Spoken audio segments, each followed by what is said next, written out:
I wish the camera was on the entire time for that. So friends, let's take a look at the last couple of questions there. The last couple of questions are this wonderful pick 4 or whatever it was from the New York Lottery. I want you to notice something. I know you probably used L1 and L2 to calculate these averages. They fell out for you, but I love looking at them drawn out like this to compare and contrast them with the chuck-a-luck expectation from before. So here's the average winnings per game before they did the doubling of the payouts. I noticed Andre's getting negative 41 cents. So on average, what you should do, instead of playing the game, is just walk up, put 41 cents on the counter and walk away. Because that's what it means, right? You're losing 41 cents on average. You're losing 41 cents on average. It's a guaranteed way of turning $1 into 59 by just playing this game. And the reason, of course, is, yes, you make $54, but you only make it 3 1/1000ths of the time. That's being vastly overweight over here by the 3/4 of the time that you're losing $1. Does that kind of make sense?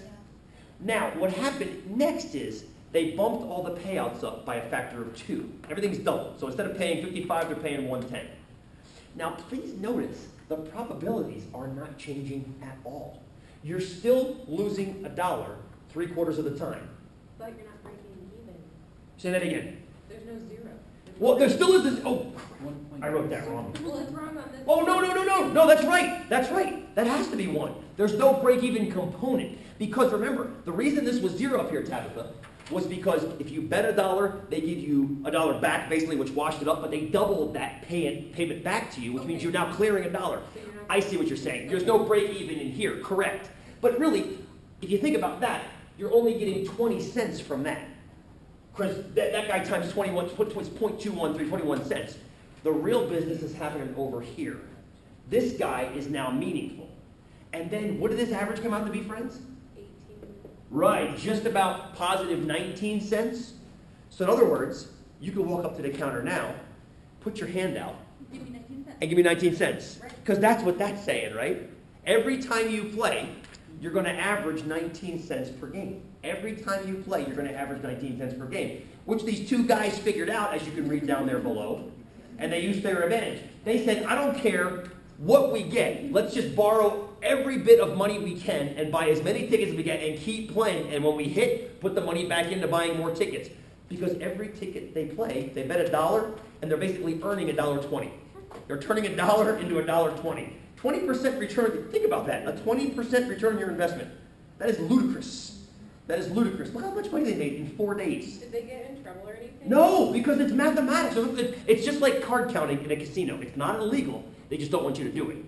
Okay. By the time New York State figured out what was going on, the game it only lasted for 4 days, 4 Wednesdays in 1 month. That was it. These guys had walked away with the money before New York even knew what was going on. Then they were like, oh crap, we need to pay closer attention to this before we start making things like double payouts. The fourth spot so funny. Yeah, the only reason this went wrong was it was only 4 spot. It wasn't the 5 spot. The drunk guy at the bottom was great. I'm going to do it too, except you're an idiot, you're playing the wrong game. But that's the thing. That's the thing is that the only reason this worked is because they doubled in this payout, and these kids were clever enough to figure out how to exploit it.